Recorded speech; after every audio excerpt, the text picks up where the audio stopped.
Netherite is by far the best material in Minecraft, but it's also the rarest. It can take days for your average Minecraft player to actually find and collect enough ancient debris to yield full netherite tools and armour. But by the end of this ultimate netherite mining guide, you'll have full netherite in the next few hours. Despite people thinking netherite spawns in a set location, believe it or not, you can find it absolutely anywhere in the nether. From the top to the bottom, you'll find it everywhere. However, it most commonly spawns at Y14 and Y15. Therefore, searching for ancient debris on level 14 is the best, as you'll cover both levels. Now, before we jump into the mining methods, it's important you understand that you can get an absolute maximum of 5 debris per chunk. However, on average, only 2 spawn per chunk, which is why they are so rare. For those of you that don't know what a chunk is, this is a 16 by 16 wide area. You can access chunk borders on Java by pressing F3 and G at the same time, and on Bedrock Edition, the best method is to go to 0, 0, and every 16 blocks is a new chunk.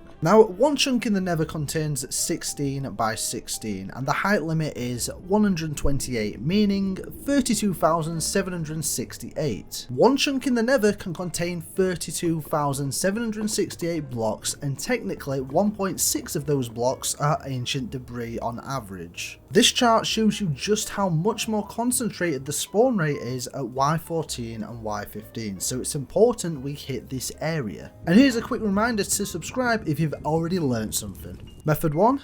Bed mining. This has become quite a popular method in the last few years, as its debris per hour is quite high. Essentially, you're going to explode a chunk with your bed, but it's not that simple. So first you want to find the edge of a chunk border. From the edge, mine 5 blocks like this and place down the bed and sleep. Move forward, place another bed, and once again explode. And here we've essentially cleared out a chunk at Y14 in a matter of seconds. If you're very lucky, you'll find one first go. If not, turn around and do the exact same on the other side of the chunk border. Now, before you try this, here's some game-changing tips. So for a start, get rid of this block and place down a slab instead, because less of your body will be showing to the bed, meaning you'll actually take much less damage. Also, ensure to be wearing decent armour, and even better, blast protection armour. Bring plenty of food as well as a few fire resistance potions just in case you hit a lava pool. And if you do hit some lava, block it up straight away so it doesn't hide any debris. For efficiency, just strip mine a nice sized tunnel, and at the edges create your 5 deep hole and place a bed. That way everything is pre-set up and all you have to do is sleep. Speaking of which, you'll be needing quite a lot of wool to make the beds, so I'd highly recommend making a wool farm. Click the card in the top right for one of the easiest efficient sheep farms out there.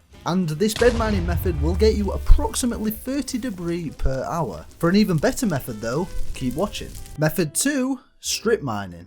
Of course I had to throw strip mining on the list, as although it's an all-time classic, it's still one of the best methods. Now, you might think it's as simple as going to Y14 and mining in one direction, but actually it isn't. So there's a few different ways to strip mine, starting with a 2x1 tunnel. This method works fine, but you can actually head to a chunk border and mine a 2x2 tunnel like this, effectively doubling your chances of finding ancient debris. Some people also like to go a little bit wider with the spread, covering more ground.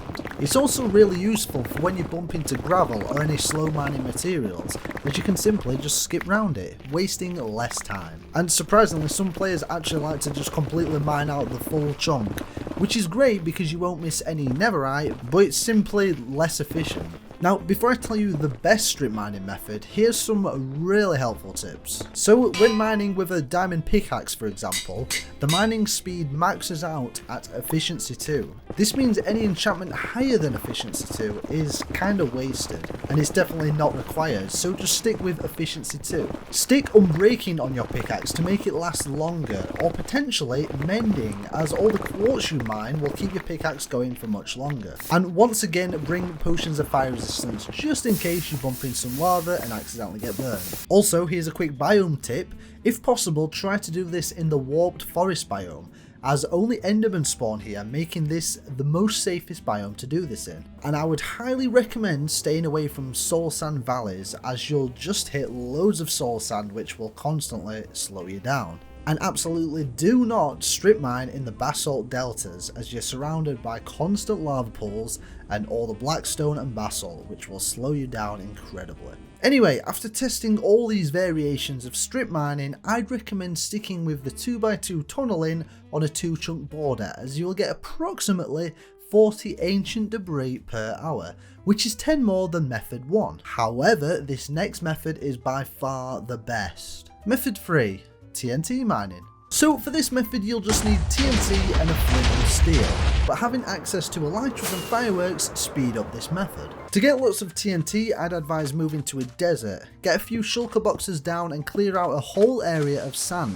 For the gunpowder, I'd highly recommend making a creeper farm. I'm making a tutorial on that very soon, so if the video is out you'll see a pop up in the top right. If not, I'm sure you can find one on YouTube. So anyway, moving back to the Nether. After doing multiple tests on the most efficient way to place the TNT, it's very clear not to place them after each other one by one in a line like this, or even place one, skip one, place one. In fact, the most efficient way to cover the most area with the blast is to place 2 TNT, skip a block, 2 TNT, skip a block, etc. So go ahead and mine on a chunk border, probably at least 100 blocks away, and put down the TNT in the method that I said. So before you explode this, ensure you've dug a little bit further on from the tunnel so you're definitely safe from any blast that could come and kill you. So once you've set off the TNT, just follow the blast as it explodes its way down the tunnel and mine any ancient debris you find along the way. And with this method you can expect to find approximately 100 ancient debris per hour. Yes, this is by far the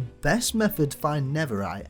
However, I'm sure you've realised it requires the most preparation out of the 3 methods. So in conclusion, if you are in more of an endgame situation with access to the correct resources, definitely 100% TNT mine. But if you aren't at that stage in your Minecraft world yet, either bed mine or strip mine for sure. Before you go and try these out for yourselves, here's some additional information that will help you out. So when you've collected your ancient debris, craft either a furnace or a blast furnace. Use a bucket of lava as your fuel source, as it is easily accessible in the Nether, as well as it burns for much longer than coal, specifically a total of 50 ancient debris. Now at this point you should have tons of gold nuggets from all the mining you've just done, so craft them into golden ingots. Create a smithing table with 4 wooden planks and 2 iron ingots. Collect your netherite scraps and craft them with the golden ingots to finally create netherite ingots. And the final step is to place diamond armour into the smithing table along with 1 netherite ingot and collect your netherite tools. Now this video took me such a long time to create, so consider subscribing and let me know which method you're going to be using. If you enjoyed this video, definitely check out the ultimate diamond mining guide, and I'll see you there.